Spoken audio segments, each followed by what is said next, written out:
For coming on this beautiful Friday. Can everyone hear me? Is the microphone okay? Excellent, thank you. My name is Rick Happy. I'm a principal and managing director of CCS Fundraising, and welcome to Perspectives on Philanthropy. We thought, what better day to have a session on philanthropy than when the world markets are roiling and everything is uncertain. I thought, we should do it right after the Brexit vote. That makes a lot of sense. So thanks very much for coming. And we are delighted that you're here, but I don't know. We are actually doing this in about 8 locations around the country in the last couple of weeks, and we are very excited to talk to you this morning about the latest news on philanthropy. We have a great panel.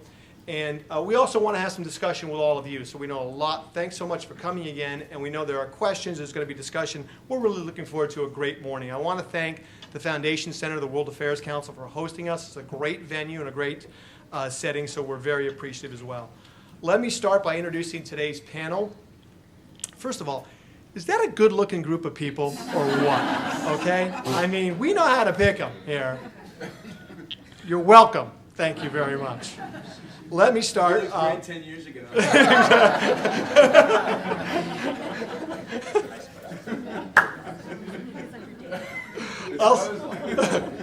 I'll start with Bishop Marc Andrus, who is the 8th Bishop of the Episcopal Diocese of California. He was installed as Bishop in 2006. He oversees Alameda, Contra Costa, Marin, San Francisco, San Mateo counties, as well as the cities of Los Altos and part of Palo Alto. Bishop Marc has been a fearless leader on key issues of the day related to peace, social justice, immigration reform, climate change, civil rights, and healthcare. And we're delighted that you're here, Bishop Marc. Tami Cárdenas is the Vice President for Resource Development and Marketing at Second Harvest Food Bank, one of the top fundraising food banks in the country. 90% of their operating revenues come from philanthropic sources. And Second Harvest's fundraising program has grown by 200% during Tami's tenure. She graduated from UC Berkeley and has served in leadership roles in healthcare and human services for nearly 2 decades. She was named recently by the Silicon Valley Business Journal as a woman of influence in Silicon Valley. Paul Rice, the former Paul Rice, you can see there on the screen, is the founder, CEO, and president of Fair Trade USA, a wonderful organization that's the leading certifier of fair trade products in the U.S. Since launching Fair Trade Certified in 1998, Paul's pushed to innovate and mainstream the fair trade movement to improve the lives of farmers and workers around the world. Fair Trade's partnered with more than 1,100 U.S. and global companies in less than 2 decades. Paul's been honored by the World Economic Forum, the Clinton Global Initiative, Skoll Foundation for Social Entrepreneurship, Ashoka, and Fast Company magazine. After he graduated from Yale, Paul spent 11 years doing field work in Nicaragua, where he founded the country's first fair trade organic coffee product cooperative. And Michele Schiele is the Senior Associate Vice President for Development at Stanford University. Obviously one of the nation's leading academic institutions, also one of the nation's leading fundraising and development organizations. Michele led Stanford's ambitious $1 billion campaign for Stanford Medicine, which comprises Stanford Healthcare and Stanford University School of Medicine. She oversees not only health sciences and medicine, but also the School of Engineering, the Dean of Research. Prior to Stanford, she served as Vice President and Associate Dean for Development at the University of Chicago Medical Center, and she's been at Stanford now for about 6 years. Bishop Marc, Michele, Tami, Paul, welcome. Thanks very much for being here. So, not only do we have a good-looking panel, we also have good-looking friends. So all of those of you, some of our friends and clients who are in the room, thanks for being here. So we want to make sure we acknowledge you. And you're also friends of ours as we work with you on campaigns and development work. And these are some of our great clients with whom we work and who we're fortunate enough to work with. I don't want to make this a commercial about CCS. I just want to note some of the wonderful organizations that we're fortunate enough to be partnered with. So let's talk about philanthropy. And all kidding aside about the world markets, in 2010 we were really at the nadir in philanthropy. We were really concerned about the future of philanthropy, and since then we've seen upward trajectory over the last 5 years. We feel like we're in a good moment in time despite the challenges of the current circumstances in the world, and we're hopeful with today's report and future reports that fundraising is going to continue to elevate and improve. In 2015, $373 billion was given in philanthropic dollars to all sectors all philanthropic sectors in the United States. That's a record. It's the most money that's ever been given in philanthropy. The year prior, 2014, $358 billion was given. In 2013, $335 billion was given. So we are on a very upward, steady growth path. 4% increase in 2015. 10% combined increase in 2014 and 15. 2/3 of the growth, and we'll talk a little bit in a second about where the money comes from and where the money goes, but 2/3 of the growth was due to the increase in individual giving, and that's going to be a big theme of our talk this morning, and I think a big theme in terms of development in philanthropy. Individuals comprise about 71% of all dollars. They contribute 71%. Now, that's a little bit lower than the historic average. It's been between about 70 and 80% traditionally, so it's a little bit on the low end. We've seen over the course of the last 5 to 10 years a real growth in foundation support. It's at 16%, and you can see bequests at 9% and corporations at 5%. One piece of advice: when your friends and donors suggest to you that you should solicit corporations as your chief strategy, remind them that dead people give away more money than corporations in America, okay? And that's been true for 60 years, and it's going to be true for the next 60 years. But this gives you a sense of where the money is coming from. So the good news, it's been the first double-digit increase in a decade. So you can see 2003 to 2005, we had a 15.4% increase. In 2014 and 15, we've had a 10.1% increase. Again, we don't know what the future holds, but that does give us some encouragement and confidence going forward. Overall, the best way to think about tracking philanthropy as we look to the future is it is a steady percentage of gross domestic product, about 1.9 to 2.1% in the last 7 years. If you looked at the last 40 years, it's about 1.7 to 2.2%. So we note here that's not good. What does that mean? Well, it means that as a chunk of the pie, as a slice of the pie, philanthropy is not growing as a sector as much as it should be. It's great that it's steady. It's great that we can look at the gross domestic product and say, you know, we think it's going to be in 2016 or 2017, 2018 to 2.1%. But the question we should be asking ourselves is, why isn't it 2.5%? Why isn't it 2.75%? Why isn't it 3%? And I think all of you who are in this sector, who are passionate about this, need to ask yourselves that question when you leave today. Is why is it steady at about 2%, and why isn't it growing, and why do we have to depend on the gross domestic product to help us track philanthropy? So, versus the S&P 500 in 2015, total giving increased 4%.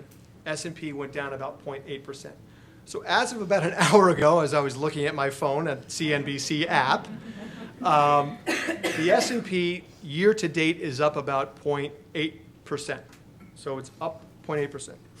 Actually, it's up 0.7%. No, I mean it's up 0.6%. Yeah, it's up 0.5%. Oh, God. The same thing with the Dow Jones. It's up about 0.8%. So the news here, the takeaway here is that we're not going to be completely dependent upon the markets. We're not going to be certainly dependent upon the volatility that we saw in 2008 and 2009. But it is worth noting that with the S&P down almost 1% in 2015, philanthropy still increased 4%. Let's look at the sectors and where people give. So religion comprises the largest sector in philanthropy, about 32%. Religion has long been the largest sector in philanthropy. Now, 40, 50, 60 years ago, religion comprised a larger share, 45, 50% of all philanthropy.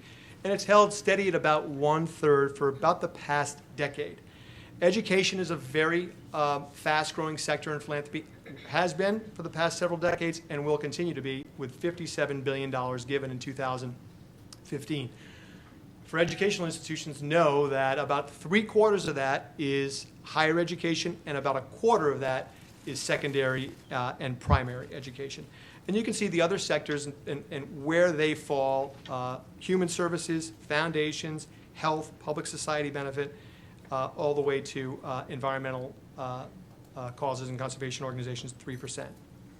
So the growth in these sectors, you can see that only foundations declined. Now, I think a little bit of that is catch-up. We've seen a lot of growth in the foundation sector over the past decade. We think some of this has been spurred on by the Giving Pledge and sort of Warren Buffett's and Bill Gates's vocal support and encouragement of billionaires to pledge half of their assets to charitable organizations during their lifetime. So there's a little bit of a retrenchment. You can see, though, that education at 8.9%, international affairs at 17% were the largest sectors in terms of growth. And religion up about almost 3%, and human services 4%. So if you look at giving by individuals, there was almost a 4% increase, 71%. And as I said earlier, this does account for about 2/3 of the growth in total giving, which makes sense because individual giving is about almost between 2/3 and 3/4 of all giving in philanthropy. One of the drivers that we've seen in philanthropy, especially again in the last several decades, have been what we characterize as high net worth individuals. People who have liquid net assets of $1 million or more. We're finding that about 70 to 75% of all philanthropic support comes from 2 to 3% of the population. So these individuals comprise about 7 to 9, maybe 10 million people, and they are the major drivers in philanthropy. So we want to take a quick second and kind of drill down as to their attitudes and how they behave. Almost all of them give. 85% give to education. 85% plan to give more. And I think that's an important point. A lot of times we hear during the course of conversations and meetings that, this person or this family has donor fatigue, they're tapped out, they've given a lot. They plan to give more. 85% of high net worth individuals plan to give more. 75% volunteer. 73% have specific strategies. 66% give to the same causes annually. Every other year, the Bank of America does a high net worth study, and they look at donor attitudes around high net worth individuals around their giving. And 2 years ago, and they asked the same questions every 2 years, they asked, why did you stop giving to a certain organization? 60% said they no longer felt personally connected to the organization. 14% said they had a financial reversal. So I think if you ask folks, they might think the opposite were true. They stopped giving because they couldn't afford to give. In fact, the opposite. They stopped giving because they did not feel personally connected. So that's very important. The last piece, that 53% actively monitor impact. We know from surveying these donors, high net worth individuals, that impact is their number one motivator when it comes to giving. 84% of them tell us that's their driver when they give. They want their gifts to make an impact. Only half of them monitor that. I think as organizations, our advice to you is to make sure you tell your donors, whether they're giving you $100 or $1 million, that their gifts are impactful and they're making a difference, because impact matters as it relates to major donors. So larger gifts, you can see that, and this is a little bit imperfect because we know that individual gifts are much more difficult to track than foundation gifts or corporate gifts in terms of reporting. But you can see some of the names and some of our friends in the Bay Area who've been so supportive and the kinds of gifts that they're seeing. And I think we saw the latest gift to Stanford from Phil Knight was $400 million. That's impact, and that's making a difference. And you're seeing this throughout. You saw the Fisher support of SF MoMA. And then you saw two names on that list, Sean Parker and Sandy and Joan Weil. Sean Parker just pledged $250 million to cancer immunology research. He's 37. He was the first president of Facebook. And the gift is to 6 institutions: UCSF, Stanford, UCLA, University of Pennsylvania, MD Anderson Cancer Center, and Sloan Kettering. Those 6 organizations didn't come together and say we should solicit Sean Parker. Sean Parker drove the gift. He brought those organizations together to partner together, and the result is really a groundbreaking gift around cancer immunology research. And I also think philanthropy. We hear so often about younger people not giving, and we hear that it's challenging to get the millennial generation. But we see this as a great sign of an encouragement from millennials and people who are going to not come to the table waiting to be asked, but coming to the table with ideas and creative ideas about how their giving is going to be done. I made my joke about bequests. Thank you for laughing.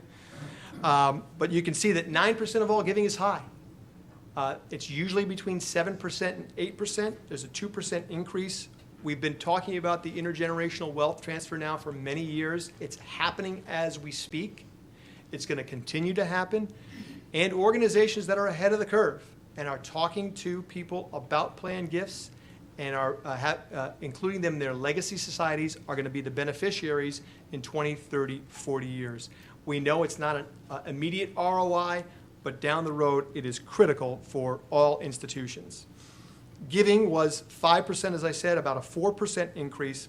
But look at this. 0.8% of pre-tax profits. That's not much. 0.7% in 2014. So that's what we're dealing with and sort of struggling with when it comes to corporate giving. It's not 2% of pre-tax profits. It's not 4% of pre-tax profits. It's less than 1%. And those gifts are going, quite candidly, to a lot of organizations, and they're not the largest, maybe most impactful gifts. So you need to keep this in mind as you think about your strategies for corporate giving and as it plays into your annual fundraising and campaign fundraising. And again, foundation giving, a 6% increase from 2014. And you can see family foundations were nearly half of all foundation giving. So while foundations are about 16%, you could make the argument with bequests and about half of the foundations being family foundations that close to 88 to 90% of all philanthropy comes from individuals. This is an individually driven industry and sector, and we always need to keep that in mind. So let me just take a couple of minutes to talk about some notable sector trends. We made very certain to make sure the panelist organizations are pictured here, so I want that to be seen. There's wonderful Grace Cathedral, and you can see religious giving continues to change. It's a smaller share than it's been. It's holding steady. Church attendance is declining, and there needs to be some innovative avenues of giving. And Bishop Marc, I know, will speak to this, and he's a proponent of that and has actually been very successful at that. I think continuing to engage major, long-term, consistent donors is one way, illustrating impact, and then focusing on family members to engage one another and giving some strategies around the religious sector. Stanford University, as you can see pictured there, the 6th consecutive year of growth in education overall, 6% increase annually over 2011 to 2015. That's very steady. Multiple gifts of $300 million.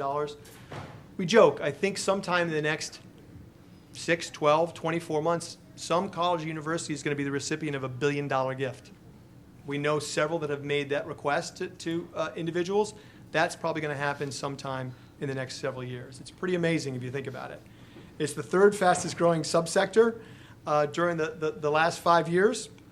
And again, what we find, and I think, Michele, you'll be able to speak to this, when you think about the gift from Phil Knight, the gift from Sean Parker, donors respond to bold visions. They respond to big ideas. They don't respond to incremental plans. They don't respond to, we've got to do this or we've got to do just that to get here. They respond to bold, ambitious thinking.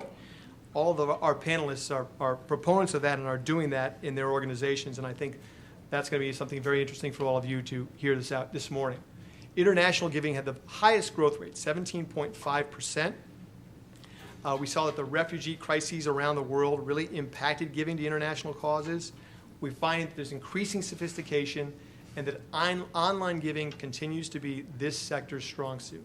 A little bit of an Achilles heel in some ways because it's more transactional, it's more emotional, it's not more long-term, but it was a very, very strong year for international giving. And so I think our advice, communicating obviously beyond the urgent crises and increasing sophistication of strategies.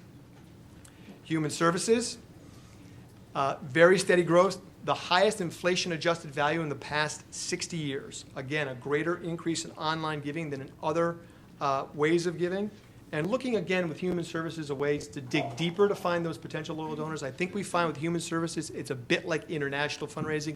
It's emotional, people getting very, very attracted, but having that long-term commitment is critical.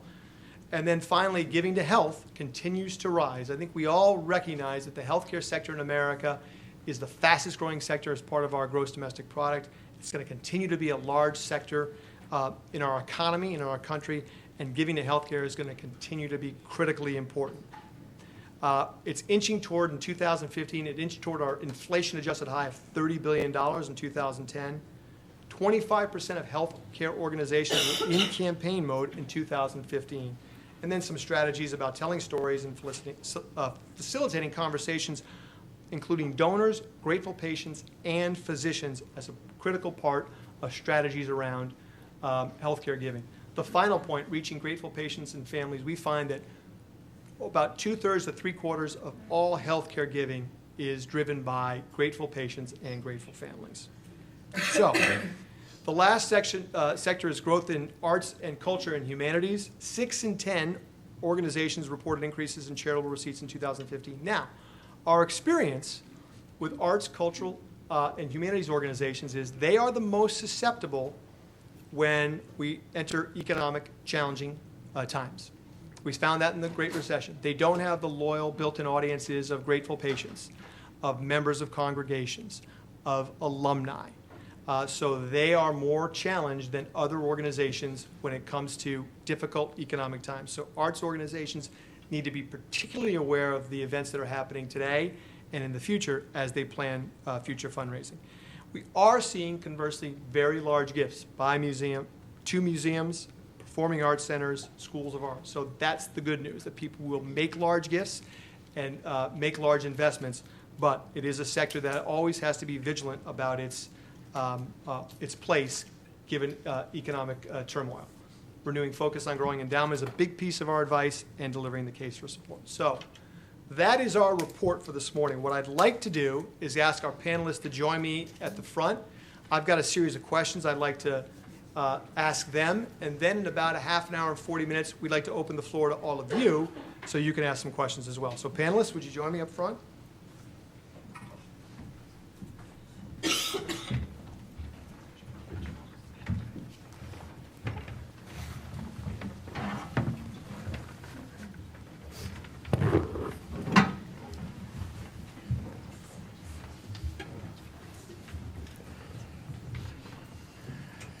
Okay, so this is, I guess, the easy question. Let me ask all of you, what's your reaction to the report? And what do you think are the key takeaways as you look forward after 11:30 this morning? Marc, you go first. The fact that environment and animal is at the bottom, although with a 6% increase, is disturbing.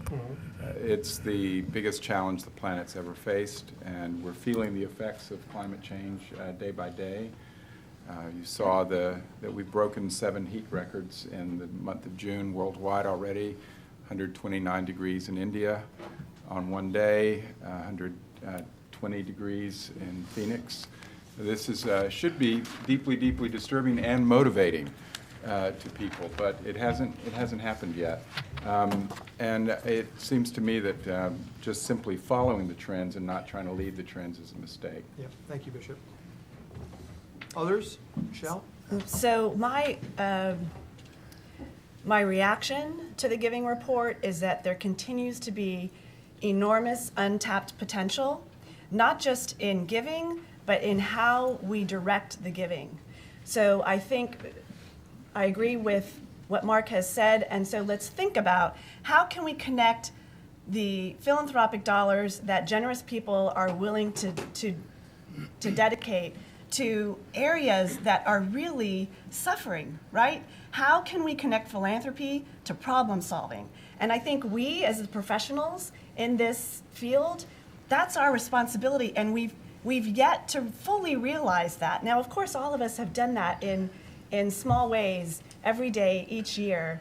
But really, the report tells me there's so much potential, and there's so much more we can do. So that's what I say. Tami, you have any thoughts? My reaction is similar to Michele's, which is always optimistic. Although it wasn't that surprising to me on the human services sector that we had some growth, but it was modest growth because social service organizations, in particular food banks, tend to be counter-cyclical. So we tend to do really well on the fundraising front during the Great Recession, for example, versus times like now when the economy has been doing a little bit better because our causes are not front of mind for the public. So we start to feel a little bit of the crunch now when donors and others feel like everybody's doing fine just like they are, when in fact the cost of living is going up and our clients, working poor, are struggling just as much as ever, if not more. Should we, you know, I made a joke about the financial markets this morning and Brexit and some of the uncertainty, but you know that's going to be on people's minds. I think whenever you see this, in January we found that when the markets were sort of unstable, we found some questions, some concerns about, oh, you know, are we heading into another recession? What should we say? What should our response be as people are going to ask those questions? You know, I don't know if we can give right now. I don't know if we should be doing this right now because of what's happening. There's so much uncertainty. How do we combat uncertainty? And to your point, Michele, about with all the potential that we have, and I don't know if it's so much uncertainty as it is also apprehension and fear.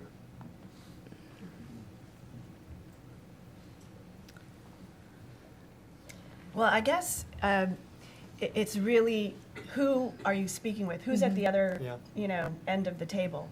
I'm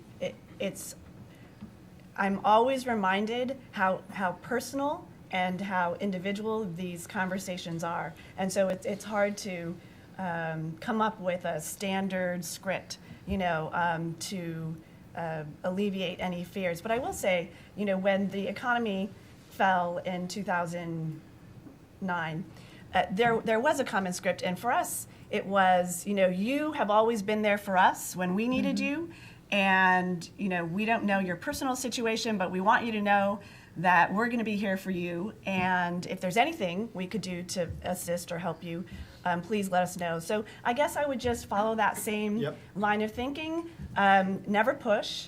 Always make them feel like it is a relationship and there's give and take. And if you need a little bit of time because of what's going on, of course.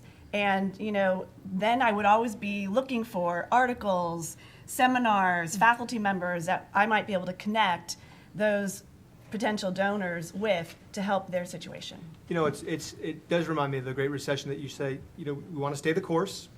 We don't want external factors to dictate how we behave, but if we need to be flexible in terms of your own support, your own pledging, your own giving, we're going to be flexible. We're not going to hold people to, if we have to make changes in our approach, we're going to do that. We're going to be as flexible as possible, respectful. We're not going to stop. We may have to make some adjustments.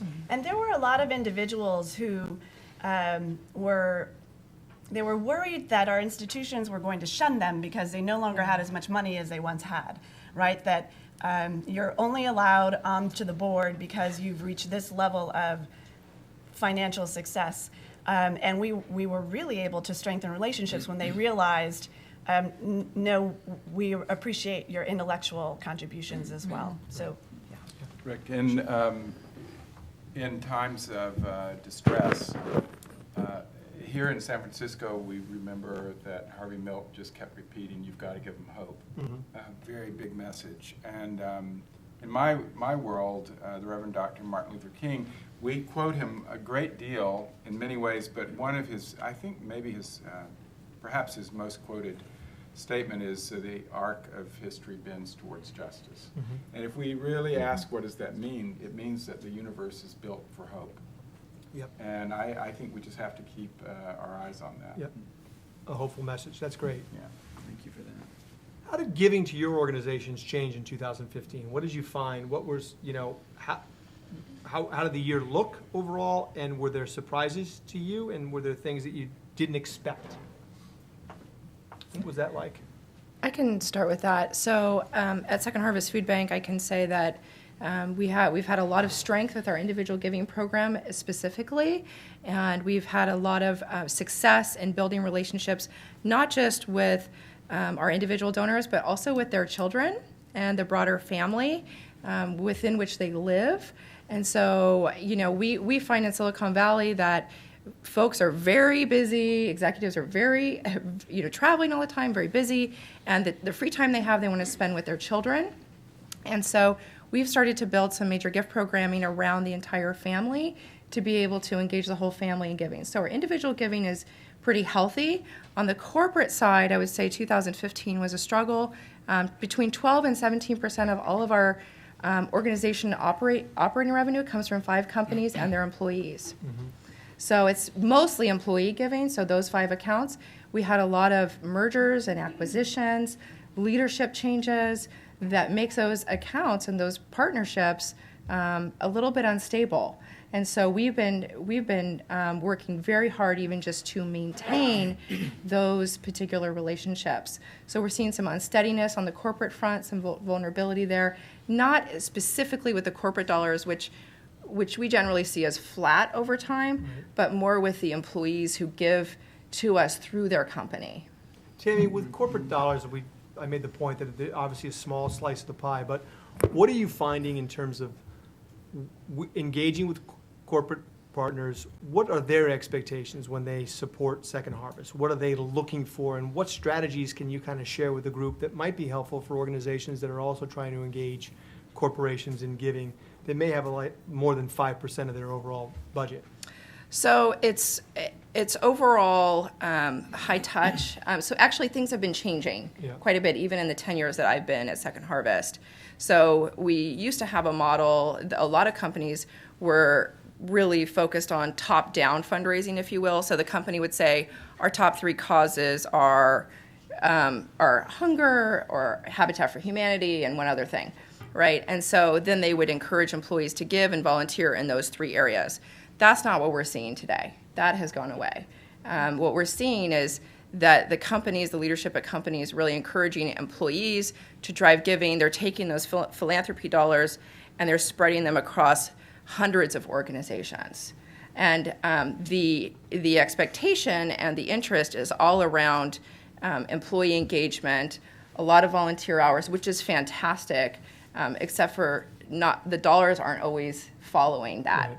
So from a social service perspective, it tends to be a little bit more work and a little less fundraising. But we feel like there's hope because we're really starting to just hone in on those companies that have strong leadership and strong belief in philanthropy in general, and we're just continuing to build those relationships. Yeah. So we feel like we are seeing some hope. Yeah.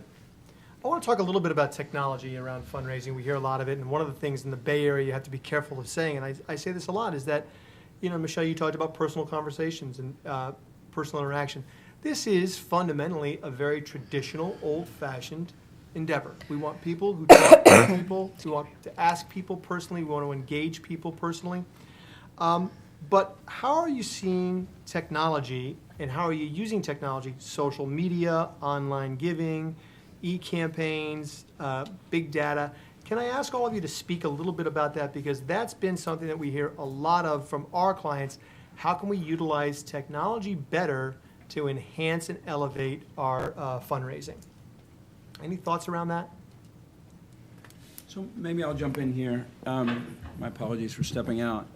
I'm, without a doubt, kind of the anomaly on this panel insofar as our organization, while nonprofit 501c3, we are primarily focused on earned revenue. So fair trade certification involves an audit and certification process of products. We work with 1,200 brands now. And so we've gone over the last 17 years from being 100% grant funded in our early years to, by 2013, being 80% funded through earned revenue, our licensing and certification service fees, and only 20% through grants and donations. So to put that into context, in 2013 we were a $10 million organization. $8 million was earned, $2 million was raised primarily from foundations. We didn't really have an individual giving program. We launched a capital campaign in 2014 to accelerate growth. It's a $25 million target. And so that 80-20 balance now has shifted because as we've raised money, and we're $17 million raised into that campaign, so we've had good success over the last 18 months, and now we're deploying those resources. And so the mix has shifted because we're spending those philanthropic dollars. So one of the things that I hope we'll get to in a minute is just this shift in philanthropy in general toward more of a focus on earned revenue. And what that does to our efforts to continue to raise contributed revenue. Does it help? Does it hurt? And how do those two interact? I hope we can get to that. But, to come back to your question, Rick, around technology, one of our visions around taking fair trade to scale, we're working now with about 10 million farmers and workers in 70 countries around the world, in Africa, Asia, and Latin America. Coffee farmers, banana farmers, all kinds of food products, and now apparel and other manufactured goods. And technology is a central part of our vision for taking the whole model to scale, for scaling how we interact with farmers and workers half a world away, scaling how we interact with consumers and really engaging us as consumers to vote with our dollars every time we go to the store, every time we buy a cup of coffee. And how we engage with consumers also with regard to how people support our mission philanthropically. We've never had an individual giving program. We have a strong social media presence. A lot of people in the United States, we have 59% now general population consumer awareness of our label. A lot of those people are discovering us through Facebook, through social media. We've never asked them to give. We've only asked them, go buy the product. That's been our singular ask.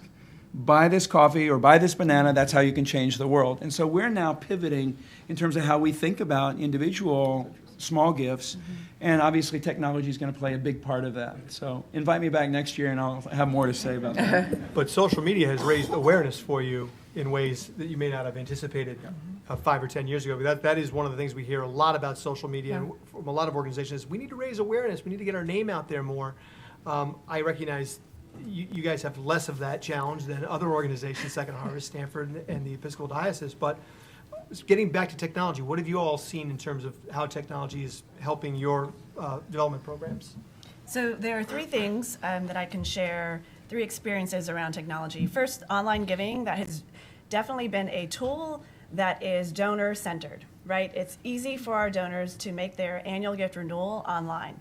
So it hasn't necessarily been the thing that has increased giving, but it is a tool that is donor-centered and makes it easy for our donors. That's great. So make sure you have the ability for donors to do that. Correct. Yep. And it took us a couple iterations to get to one click, Yep. right? Don't make them go through 5 clicks Yep. to make their gift online. It has to be easy. Yep. So second, we get asked a lot of questions about crowdfunding. Stanford has made the decision to allow, to be okay with our faculty who want to try crowdfunding. But we are part of a group that has analyzed this, and what you see is you get a surge in giving for a particular project sometimes. It's not guaranteed, sometimes. But we haven't seen the ability to move those donors into ongoing donors. So we've decided as a development office not to use our hours or resources to staff that. But if our faculty would like to do that, we're not going to prevent them from doing that. So that's what we've done in terms of crowdfunding. And then the third thing that I wanted to share is, we're running up against resource constraints. We only have so many buildings and so many office cubicles. So in order for us to continue to increase giving, we've always had to hire people, and we're not able to do that anymore. So we would like to understand how we can extend the individual gift officer with the help of technology. We began working with a vendor to try and figure that out. It hasn't gone as well as I had hoped it would. And I think it's because no one's figured that out yet. And so we need to keep iterating. We need to keep innovating.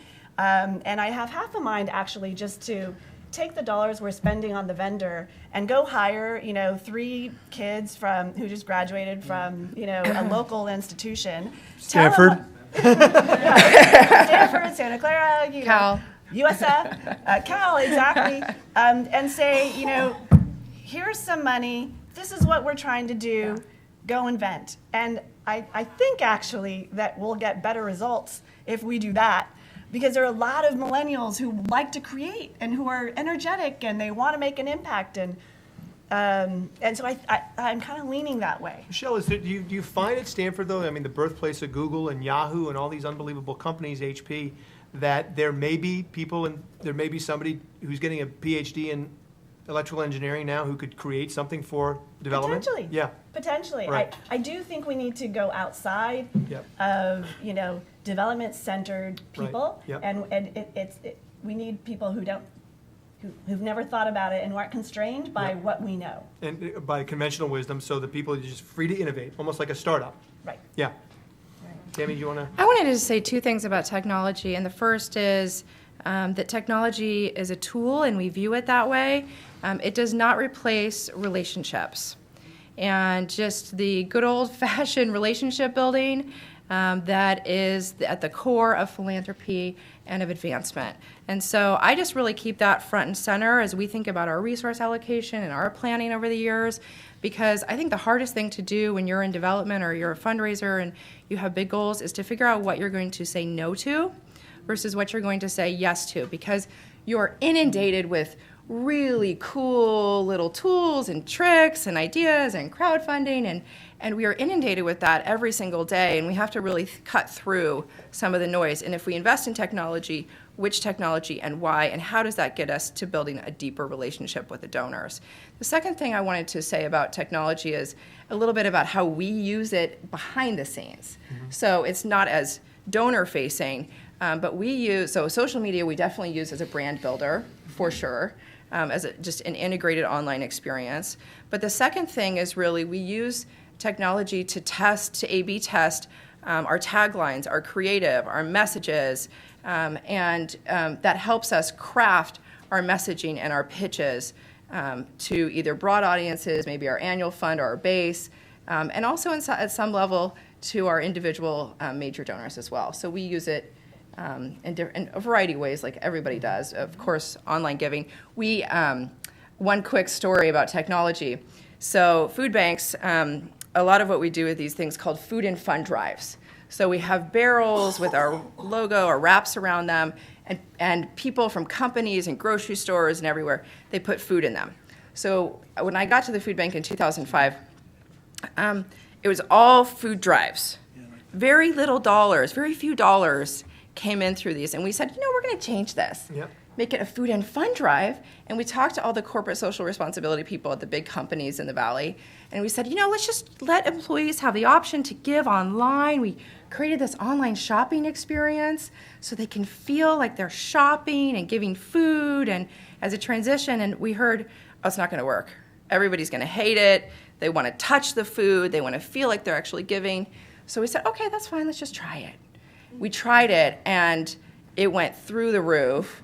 And all the same CSR people called us and said, it was great. It was so easy. Everybody loved it. So I think that shows us a little bit. We may get some resistance around some technical solutions or anything innovative or new because we have these preconceived beliefs that people aren't going to feel as close to the cause for whatever reason. And we should test those. I want to talk a little bit about, we're in the Bay Area. I talked about Sean Parker and the gift to cancer immunology research and millennials and young donors. I want to get all of your thoughts about that. I think it's very valuable for the audience. So what we hear about millennials is they don't like meetings. Don't want to go to meetings. I want to get my hands dirty. I want to get involved with the organization. I want my intellect to be part of this. I don't want it to be just about my money. I'm building my career. Now is not the time for philanthropy. Your thoughts on engaging younger donors? We're seeing a very different San Francisco today, a very different Bay Area in terms of the growth, in terms of the financial capacity. But we have a lot of questions about this. We have all these folks from these various companies who are doing very well. how do we engage them, keep them engaged as donors, maybe outside of some of the traditional means that people my age are used to thinking. So I'd love to hear all of you. I know, Paul, you have a lot of relationships with folks like this. I know Michele and Tami in Silicon Valley, and Bishop Marc, you do here in the city. So I'd love to all of you to really weigh in on the idea of how do we keep the younger, and we'll open this up to the audience in a few minutes, but the younger donors and getting them engaged. Colleges and universities have done a great job getting people to participate. When they're 23 years old, to give $25, $50, $100, so that by the time they're in their mid-30s and mid-40s, they are 10 and 20-year donors, and that history of giving is important. But I'd love to throw that open to you guys just to get some thoughts about this area, because I know it's something that we hear a lot about, and I know folks in the audience are going to want to hear about this as well. You want me to go first? I'll go after you.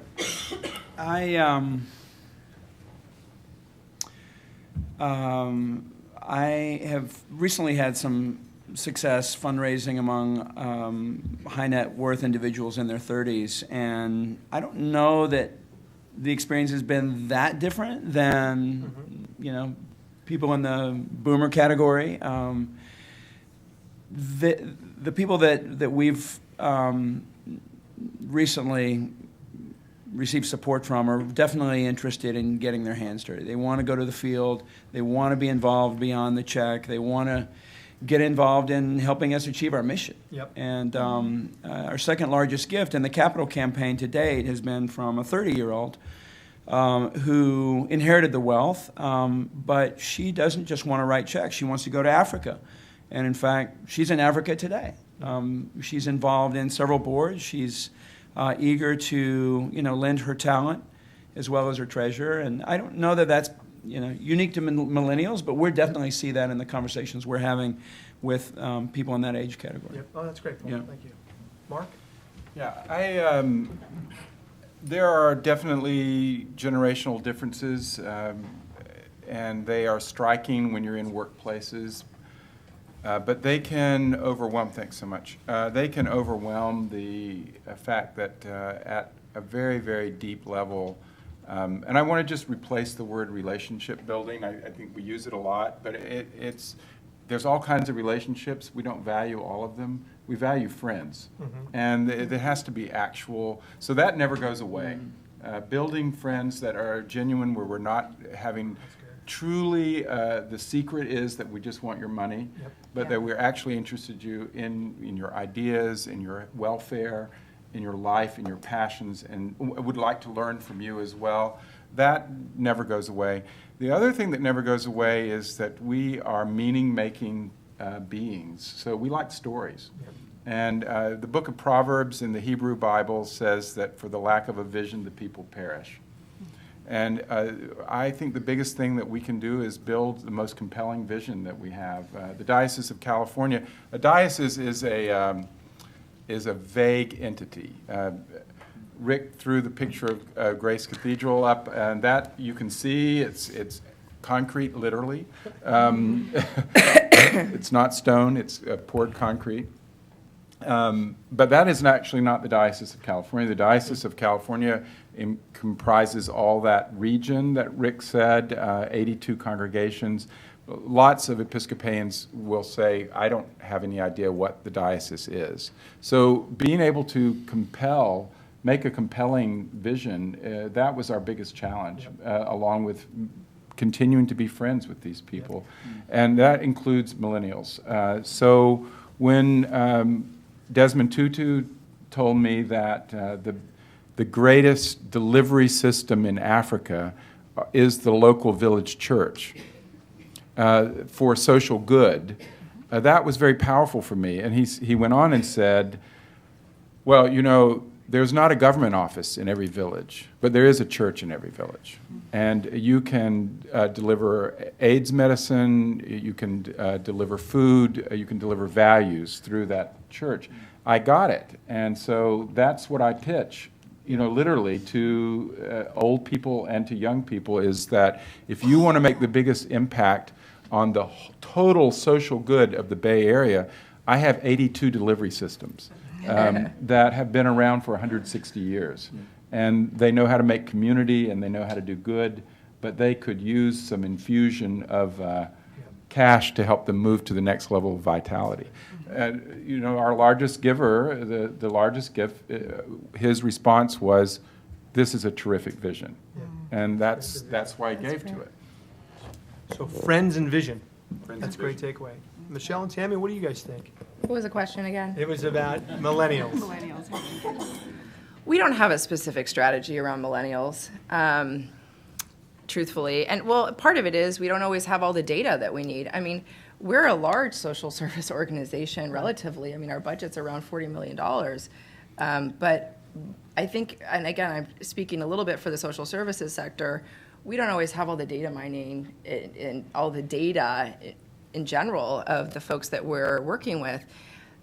So what I would say is, what I said before is, we're focused on intergenerational giving from the starting place of the family and from the starting place of the folks who already support us, who already really care about feeding hungry people, who have been our friends for a number of years, and who want to do more and want to engage at a broader level. So I'm thinking 10, 20, 30 years ahead to build that experience. And the children of, again, our donors, they may not give to our organization in 20 years, but they may give to another food bank or another human services organization.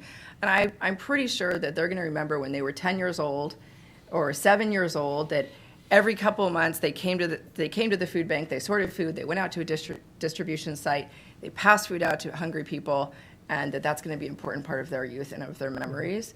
And that's how we're really building, I guess, our relationships with the next generation. Great, thank you. Mish, anything to add to all this? I'll add two anecdotes. The first is that I realized that I remind the millennials of their mother. And so I definitely leave it to the 20-year-old field officers and to watch the magic that, combust between the two of them. It makes me sad, but it's true. So that's the first thing I'll say. And then the second thing I'll say is, as I watch from afar, because I don't even go near when the visits are happening, I've observed that the millennials come up with, as you said, Rick, their own ideas, their own way of contributing. And it's really great to meet them where they are. And then eventually we'll grow together to where their parents are, right? And so where they're starting is, hey, I can come in a couple hours a week and do some coding for that really great scientist who needs help with his data, with his data mining. And so we're meeting them where they are, and it might not be with a cash gift, but it could be gifts, coding for a couple hours a week, and that's how the friends grow. So you're saying, Michele, that they're not responding to your emojis? Is that the problem here? Is that the issue? I cannot fake it. We're going to have to dwell down on that. So one of the things we've talked about, and Michele and Tami talked about people. You talked about people in terms of, getting out and meeting with donors. One of the big issues in our field is overhead and administrative costs. And you all have budgets, you all have organizations, you're a nonprofit. Paul talked about 80% of his funds come from earned revenue sources. This is a real challenge. But one of the things we're finding is that there's some backlash around that, the idea that you ought to have less than 10% administrative costs, or you ought to have 8%. If you have a 6% administrative cost, that makes you a good charitable organization. If you have a 21%, that makes you a bad charitable organization. And there's been some backlash around that. The Charity Defense Council has been founded to really look at, it's not so much the cost per dollar raised, but it's the resources that are going to your mission.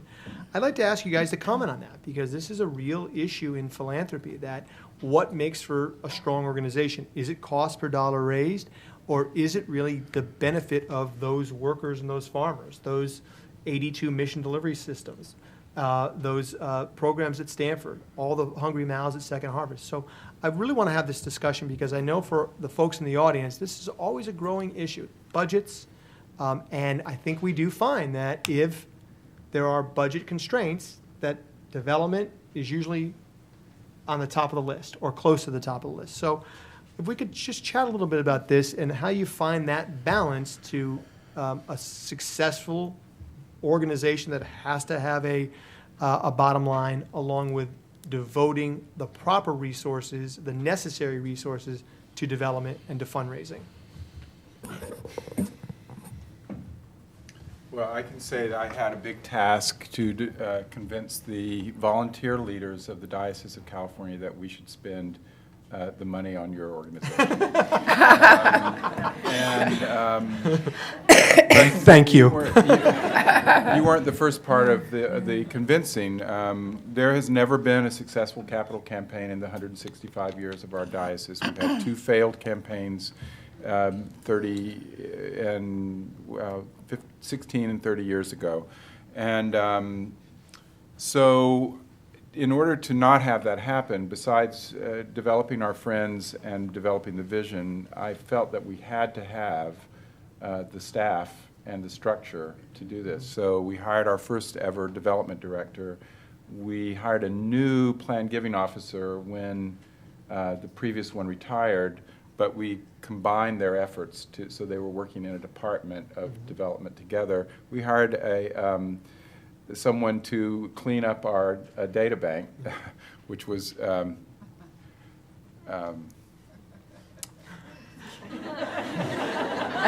Not good? quaint. Handwritten notes that I couldn't read. And then we hired counsel. Yeah. And that's why we're being successful. Yeah. All that had to be in place, Yep. and it totally was worth it. Yep. That's great. Thank you. I think the message is different when you're talking one-on-one with someone versus when you are an organization that people give to almost distantly. Either that's through online giving or through mail. Food banks are unusual because the valuation of donated food is factored in. Right. So that's sort of a special category. I would say, though, you asked the question, what makes for a strong organization?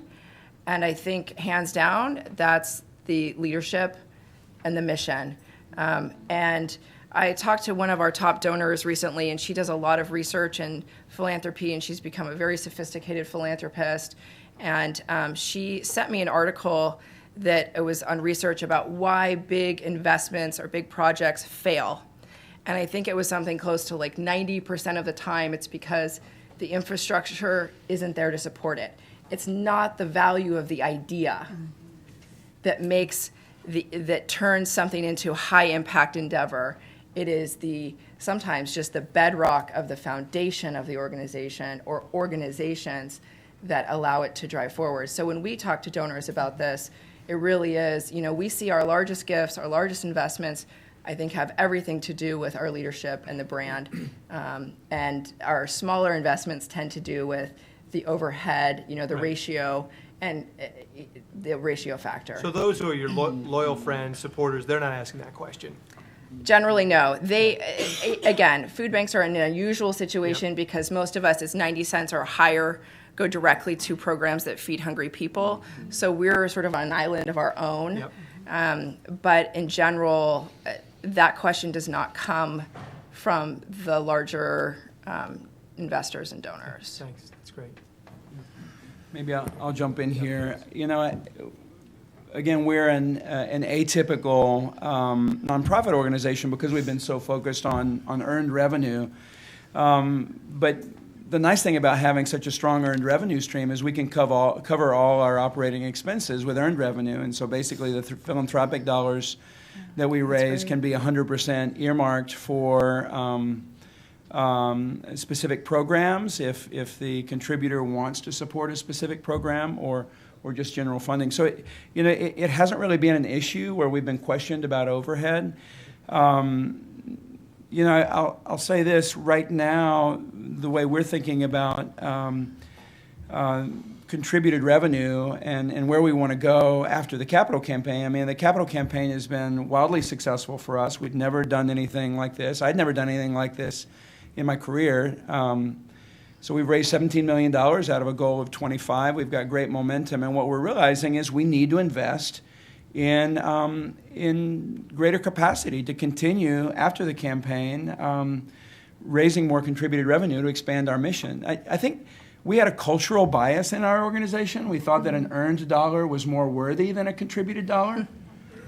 And so we really focused as an organization on being a social enterprise that could stand on its own 2 feet by virtue of the service that we provided to industry and the revenue that we got back from that. And we really neglected the fact that we have an amazing mission that a lot of people really want to contribute philanthropically to. So we've kind of pivoted culturally through this capital campaign in a good way. And the result of it, among other things, is that we're now investing significantly in our ability to continue raising contributed revenue. And so the previous comments about systems and infrastructure, we're on that, and we're on staffing. And by the way, I'm looking for a new head of philanthropy. So, come find me after the talk if you're interested. We want to build that out because even though international giving in your report, Rick, was only 4% of the total, it's still $15 billion a year that is being raised and contributed in this country on international causes. And so much of that work is about handing out fish as opposed to teaching people how to fish. And there's nothing wrong with that. There's nothing wrong with relief work. There's nothing wrong with helping people in moments of need. That is worthy, and it's important and necessary. But I think there's also a growing realization across all sectors that we also, at the same time, we also need to help people develop their own capacity to solve their own problems. And so, the fair trade model, I think, is worthy of philanthropy because that, in the end, is the deliverable. We're helping farmers solve their own problems. I also want to say that I'm hiring. Field There's a reason you guys responded so quickly to the panel. Now we know. So we have a few minutes left, and what I'd love to do is open up our discussion to everyone in the audience. We have these great panelists and leaders in our field. So please, for those of you who have questions about the report, other aspects of your work, now is the time. So we would love to have some questions that we can respond to.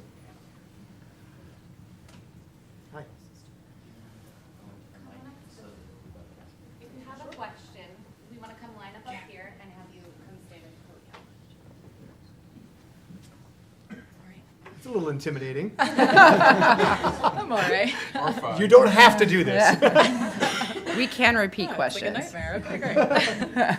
I'm Katerina Kuna. I'm from Global Heritage Fund. We've been talking a lot about engaging millennial donors, which is a big concern for us as well. And I wanted to ask about specifically the task of turning Facebook likes and engagement on social media into actual donations, because we have a fair amount of Facebook traffic, but it's very difficult to turn those Facebook likes into donations for us. I can field that a little bit. We had something that was somewhat successful, and we have the same challenge I think every nonprofit does, which is how to convert social media constituents or people who are active on social media into donors. One way that we handled that was we secured a challenge grant from a local company, so from SanDisk in this case, and we leveraged that with our social media. So we said for every like during a certain period of time, they would donate $5. For every comment, they would donate $10. So we structured it in a way that the higher the engagement, the more money the company would give. Now, does that convert those folks into actual donors? Not necessarily, but it could help you raise money. And SanDisk loved this because people on social media were complimenting them and applauding them for their generosity. So they got that immediate feedback, which they appreciated and loved, and beyond the anecdotes. And so I think it did help that way in terms of raising money via social media and engaging our followers in a fundraising campaign. Tami, what if if you took it the next step and said, if SanDisk said, we'll match up to $20, anybody who's liked the page and is willing to give $20, that way you can capture them as a donor, that might be a way to look at this. Yeah. That the company is gonna, or a donor would say, anyone who's liked, we'll match any gift up to $25 or $10 if you're willing to do that. That might be a way where you can actually capture the information and get them to become real donors. Yeah, you can easily sort of play with the structure if you wanted to and test it out and see how it goes. You can also look at who is following you and how many of those folks are in your database. Yep. So you can do some data mining there Yep. with your followers. Yep, that's good. Yes. Good morning, everybody. I'm Veronica, and I wanted to ask you all to give some feedback on what you thought about East Bay Gives, where everybody's encouraged in a frenzy to support their organization, to bug all their friends, to give at that time, to wake up in the middle of the night and make sure that you can have all your board members, and how it affects the long-term effect, and if we could actually capitalize on that in ways to support our communities better. Thank you. Sure thing. I would ask people, any in the audience have any response to that? Any comments on that? I mean, I think there are pros and cons. I mean, I think you have to look at the awareness, the highlighting the awareness, the urgency of it, the enthusiasm around it, but with the other side of it being that is it short-term gains rather than longer-term gains? I made the point earlier about that 60% of people say they stopped giving because they didn't feel personally connected. The second highest reason is they felt that they had been inappropriately solicited or solicited too often. So it's double-edged sword here. You know, you want to keep people close, but you can also really turn them off by overdoing it. So I think in terms of East Bay Gives and other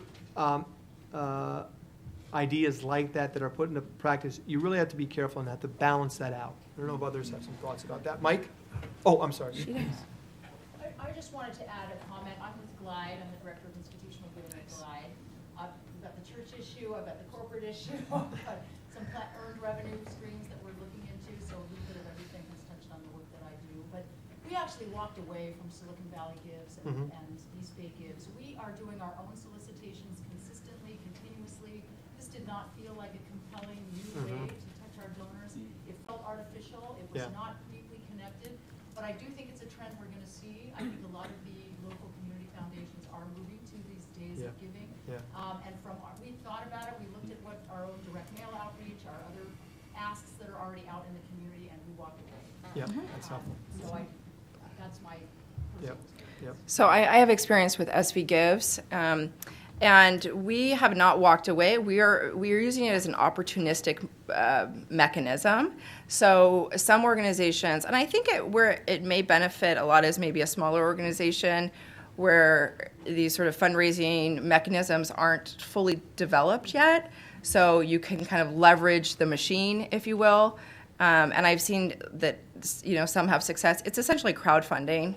That's what it is. And we struggle with it because it's in the middle of one of our campaigns. So there's a little bit of a messaging clash, if you will. So we just are very opportunistic. So we don't spend a lot of time and investment in it, but we do a little bit and we put it on social media. And if we receive some of those matching grants that come in, that's great. So we do raise a little bit, but in terms of staff resources, we keep it very low key and very minimal. And so if dollars come in, that's great. It's a big win. But we don't throw a lot of staff resources at it. And I wanted to say something about what you said around solicitations, Rick. So we got some feedback. We surveyed some major donors and mid-level donors, and we got some feedback. Oh, you're soliciting us too much. You're soliciting us too much. So our head of our annual fund said, oh, well, we'll back off. So she canceled one mailing, and we lost $500,000. So I just want a note of caution. What people say they want is not always how they actually behave. And we learned that to the tune of $500,000. Is this in any way related to the fact that you're hiring now? No. No, I believe in taking risks. And she got promoted. And she made up for it in other ways. But yes, she made up the revenue. But I just want to say, just a word of caution around, donors will tell you you're soliciting me too much. Just for direct response, for all of you who are, it's a science. Just trust the numbers, trust the data. With major gifts, it's a little bit of a different animal. May I just say, what a fertile question. You notice that it's raised a lot of response and different, thanks for it. You threw something new into the conversation. That was good. Dr. Bert Lubin, president of Oakland Children's, UCSF Benioff Oakland Children's Hospital. Good morning, everybody. It is nice to have a pediatrician up here since the future of our society is in the health and well-being of our children. And I want you to know that from Oakland, we're the home of the Warriors. And we believe in strength in numbers, right? So that's what we're all here doing. But I thought the presentations were outstanding. And I wanted to comment, though, on something that's really important and near and dear to our hospital, which has been there for 100 years and serves 75% of the patients we see are on the poverty level in society. So we are really hearing great advances in raising large donations that may address social justice, may address health disparities that are getting broader and broader, may address income gap that's getting worse and worse, and the social determinants that affect health really should be part of all the things we do. And it's a bigger challenge to raise for that than an immunotherapy program, which I think is phenomenal. I'm a scientist, I'm a pediatrician, I like all of that. But it's tougher to raise for grassroots poor people who really need the support to make their lives better. And I just would be interested in the group addressing that to how what you do fits in with these problems in our society. These problems. Like I just mentioned. The whole social range of determinants, those? poverty, income gap, all these factors. The ills of the world. You name what we live with every day with every kid that comes into the hospital that has it's an ecosystem. 5 or 6 things that are going on that their lives can change because they have the capability. It's just they don't have the environment, the resources, or the people that are putting revenue sources in to make their lives better. I think we're trying to do it hard in Oakland. The mayor's got Oakland Promise. We have Brilliant Baby. We have a variety of things. The Warriors brought an enormous amount of pride and attention to the city of Oakland, to our hospital, even though they lost the final game. That wasn't the game. The game was the big picture, and they really succeeded in that.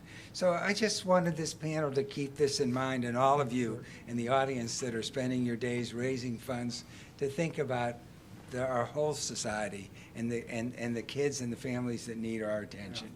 So thank you. Doctor, Thanks, I can say that I think, and my colleagues from CCS can confirm or deny. Oh, and CCS helps us. Yeah, With our I know that. That's why I'm here. I think that 80%, I would say 80% of our $35 million campaign would go directly to those issues. That's wonderful. Yeah, please, Mike. No, I'm done. Okay.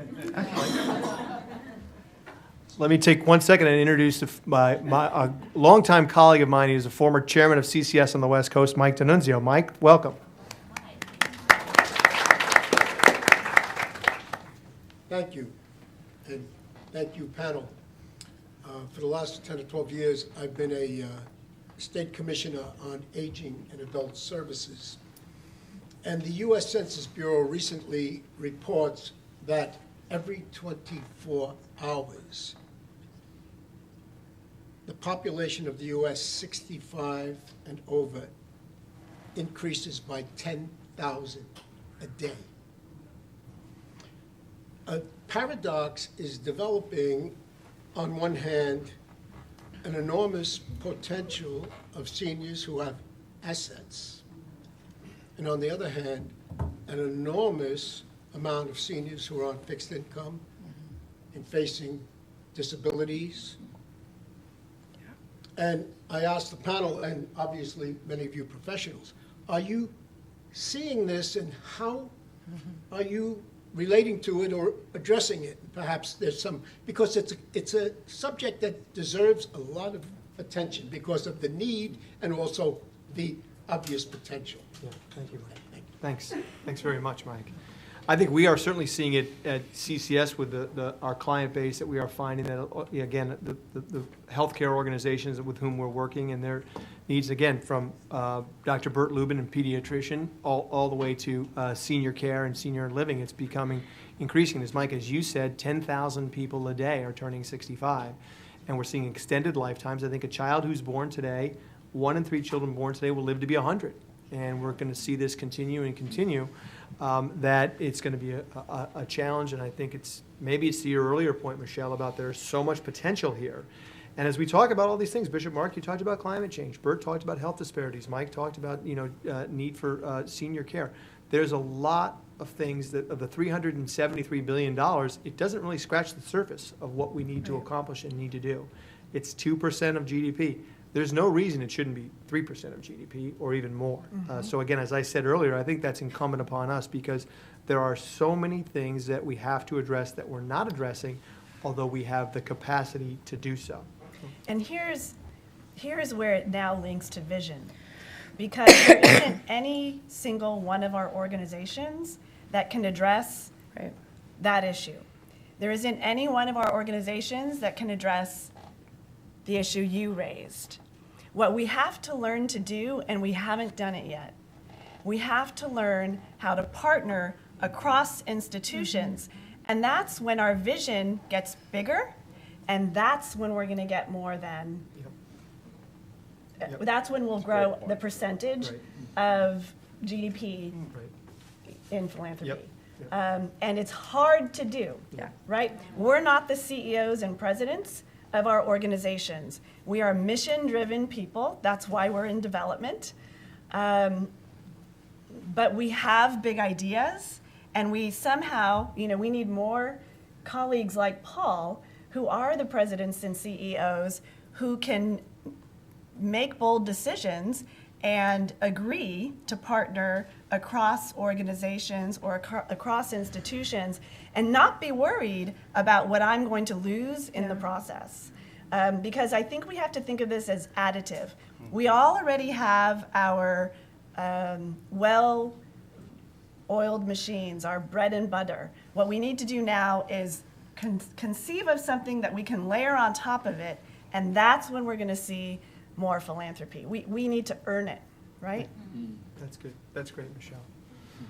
We've got a couple of more minutes. Are there other questions, comments, discussion? Yes.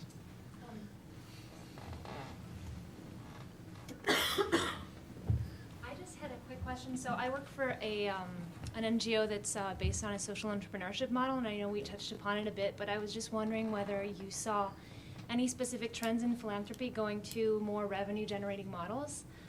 I know that specifically in the Bay Area, impact investing is a big thing, and we just feel like it's gaining a lot of momentum. And the question I think I had was, how do we kind of revalue philanthropy in that whole spectrum, and how do we communicate that to donors? If you see anything specific on that. Well, I do think what Paul said tonight, this morning, was really instructive and important. I mean, that you've had a cultural shift at Fairtrade about philanthropy. That, and I mean, you and I talked about this going back, that you had a very strong earned revenue model, and that you're an earned revenue organization. So that would be one takeaway, is that people want to, and Bishop Marc talked about friends. You all have a lot of friends who want to help you. And I think for all organizations, including impact investing organizations, those that have a high percentage of earned revenue, that you have friends who want to make a difference and want to help you. And I think that's something that you should always keep that in mind, that it's not just, if we can get to this 100% earned revenue model, we're going to be set. There's a million problems in the world. We're never going to be set. And the idea that we're going to reach out and engage people to help us and support us in ways, maybe it's their ideas, maybe it's their service in other ways, maybe it's their philanthropy, that always has to be top of mind, I think. Let me weigh in on that. I think we're in the early stages of this whole social entrepreneurship and social enterprise model. And so there are cultural shifts happening in organizations like mine, where we were really focused on earned revenue, and now we're discovering, philanthropy actually is good too. And I think you also see the cultural shift from the other side, more traditional philanthropies or philanthropically supported organizations discovering that earned revenue doesn't take away from mission. It's not a distraction. You can stand on two legs instead of one. In terms of the philanthropic world, the foundation world in particular, and its support for social entrepreneurs, I can tell you it's pretty piss poor. It's very frustrating. I mean, there are a few exceptions. We won the Schiele Award. That's $1 million prize. We won it twice, actually. We're eternally grateful to Jeff Schiele and his vision for, supporting social entrepreneurs, not just with, a medal, a badge of honor, but also with money and other forms of support. But that's really an exception. And most of the, main foundations, the biggest foundations in the country are still not putting significant amounts of money into philanthropic support for social enterprise. And so, we are so grateful. Last year, for example, for a $2 million grant from the Rockefeller Foundation. Awesome. Perfect. They gave that to us to scale up our fair trade fish program. We just launched fish. But they didn't give it to us because we're a social enterprise. They gave it to us because we're addressing the labor side of the fish industry, right? And so it was kind of a traditional grant for them, with a traditional perspective. And so, I just see the foundation world really evolving very slowly in its thinking around what to do with this strange, kind of social enterprise category that's emerging that uses more market-based approaches as a way to serve mission. I think we'll get there, but it's taking time. Yes. I work for an operating foundation that works all over Asia, and I just want to take a paradox and I see how you can respond to this. And it's from an example that you had up, Rick, which was on international giving, and you had Nepal up there. So every time we have a disaster, everybody wants to open their pocketbooks and give $1 zillion immediately because they feel really good about giving. But if you go back and you say, you're working on a governance structure, you're trying to prevent disasters from happening to begin with, at least having you can't prevent earthquakes, but to prevent the damage and the destruction of lives and communities and so on. People don't want to give to that. So how do you translate the outpouring for Haiti and Nepal and so on into something that has really lasting and systemic impact? Well, that's part of this work. I mean, it's hard. I know that we did some work with an organization called MGive, and we looked at people giving text gifts to Haiti and other organizations, and the outpouring, the support was amazing. But there was no sort of follow-through. There was no after support. Giving is fundamentally, I think, an emotional exercise. I think where the organizations you see up here are successful is because they don't have transactional relationships with donors. You have friendships and partnerships and relationships, and you have people who support you. I think that is the message. The message is you're having deep partnerships and relationships with donors, because when it's transactional, it just does not relate to long-term giving. But it's difficult. There's no easy answer to it, and I'd love to have the panel weigh in on this. But I think it's part of what we do every day is to really work hard in this field, in this business, to elevate philanthropy so that people do see the need for investing in infrastructure in Nepal rather than responding to an earthquake.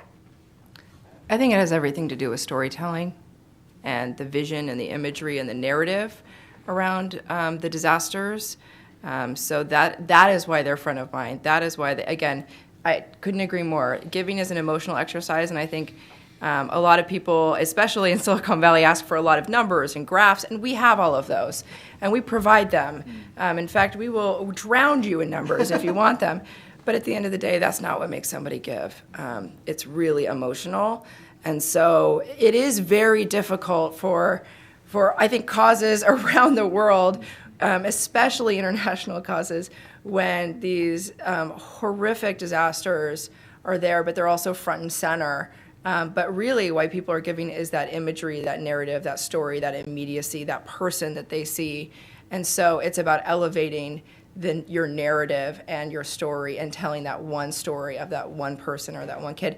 And around the vision, I don't know in your case, if there are villages or places where you have built the infrastructure and a disaster came and they survived because of it. I mean, it's providing that vision and that boldness and having storytellers, great storytellers on staff who inspire people. So that's all I have to contribute there, but it's around story. That's great. With Haiti specifically, we are connected. I am connected to Haiti, and I go every year.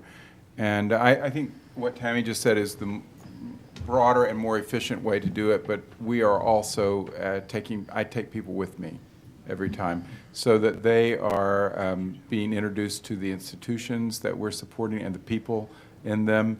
And then it becomes a friendship, and they actually know the needs on an ongoing way and are partnering. I don't make a specific ask of these folks I take. I just simply introduce them to the nursing school, the music school, the school for disabled children, the agricultural school, and let the relationships develop. Well, thanks, everyone. I want to thank the panel in particular, Tami, Michele, Bishop Marc, and Paul. You guys are wonderful. I really appreciate that. And we are very grateful to all of you spending your Friday morning with us. If you want the PowerPoint, we'll make that available to you and all the data. Thanks very much, and have a great weekend. Thank you. I love your comment about collaboration. It's absolutely the case. Thanks, We're Matthew. way overdue. In the world of the Episcopal Church, there's many institutions that were paying, and they were not meeting together. They were all doing their fundraisers without reference to each other. In fact, competitively.